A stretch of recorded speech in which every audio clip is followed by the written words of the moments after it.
Praise the Lord समस्त को अनेक भावते सुसमाचार कहले माथ्यू मार्क लूक और जोहन यह चारोटी पुस्तक को सुसमाचार बोली कहुए किंतु बाइबल रे सुसमाचार शब्दर अर्थ आहुरी गभीर। नूतन नियम रे सुसमाचार शब्द पर व्यवहार करा जायथिबा ग्रीक शब्दटी होछि यूआंगेलियन। यह दुईटी शब्द आसी अछि यू अर्थात भल, एंगेलियन अर्थात वार्ता बा संवाद।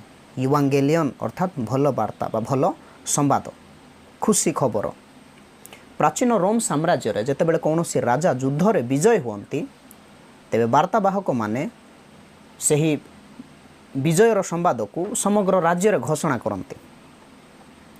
सही विजय संवादर घोषणा को यूआंगेलियन बोली कहा जाउथिला। तेबे नूतन नियम रे बा बाइबल रे सुसमाचार कौन? बाइबल रे सुसमाचार हेउछि यीशु ख्रीष्ट पाप उपरे, मृत्यु उपरे एवं शैतान उपरे विजय हासिल करे अछंती। से विजयर संवाद हेउछि सुसमाचार। प्रथम कोरिन्थीय 15 अध्याय 1 ରୁ 4 पद मध्य प्रेरित पाउल सुसमाचार को भल भाव व्याख्या करती। यीशु ख्रीष्ट आम मानक पाप निमंते मृत्युवरण कले, समाधिस्थ हेले एवं तृतीय दिवस रे पुनरुत्थित हेले।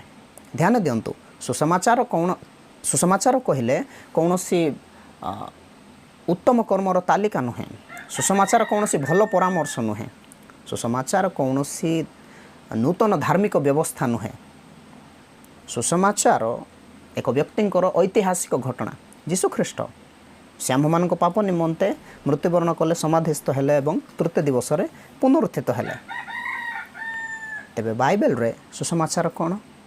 बाइबल रे सुसमाचार हेउछि यीशु ख्रीष्टंकर मृत्यु, समाधिस्थ एवं पुनरुत्थान विजय घोषणा। आमेन। आ जे कहीं यही सुसमाचार विश्वास करती से भी नष्ट न हो अनंत जीवन पाते। आमेन।